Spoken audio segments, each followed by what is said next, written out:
Hello viewers, আসসালামু আলাইকুম। Easy cook with সামিয়াতে আপনাদের সকলকে স্বাগতম।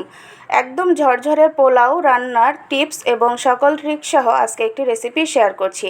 আশা করি না টেনে সম্পূর্ণ ভিডিওটি দেখবেন।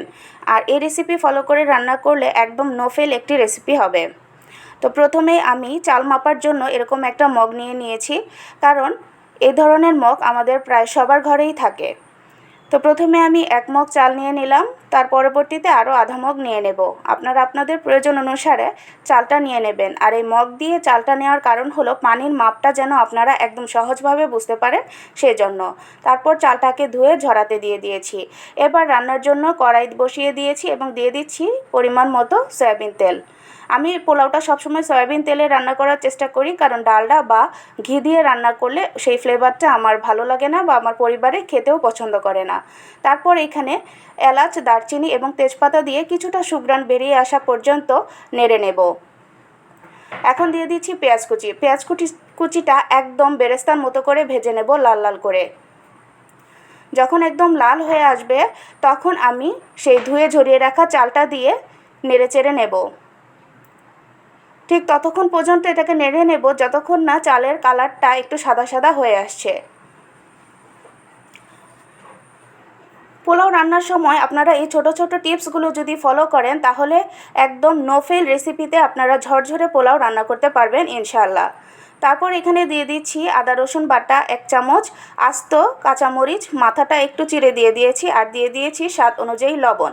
এবার ভালো করে আবারও বেশ কিছুক্ষণ ভেজে নেব। তারপর দিয়ে দিব পানি।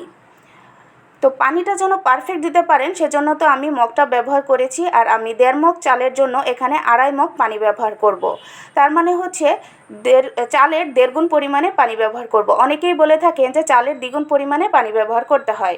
সেই ক্ষেত্রে অনেক সময় চালে ঝামেলা থাকে, যে জন্য 2 গুণ পরিমাণে পানিটা ব্যবহার করলে চালটা বা পোলাওটা নরম হয়ে যাওয়ার সম্ভাবনা 100%।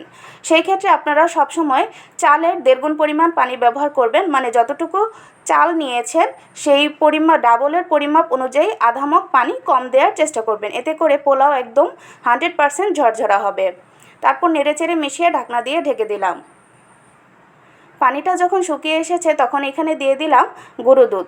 এটা অপশনাল, না চাইলে নাও দিতে পারেন, তবে এই পর্যায়ে দুধটা দিলে একটা ফ্লেভার আসে সুন্দর। তারপর একটু ওলটপালট করে চারদিক দিয়ে নামিয়ে সুন্দরভাবে দমে রেখে দেব 10 মিনিটের জন্য। 10 মিনিট পরেই পোলাওটা একদম পারফেক্টলি হয়ে যাবে। তো পোলাওটা হয়ে গিয়েছে, এখন আমি আপনাদেরকে একটু নেড়েচেড়ে দেখিয়ে দিচ্ছি।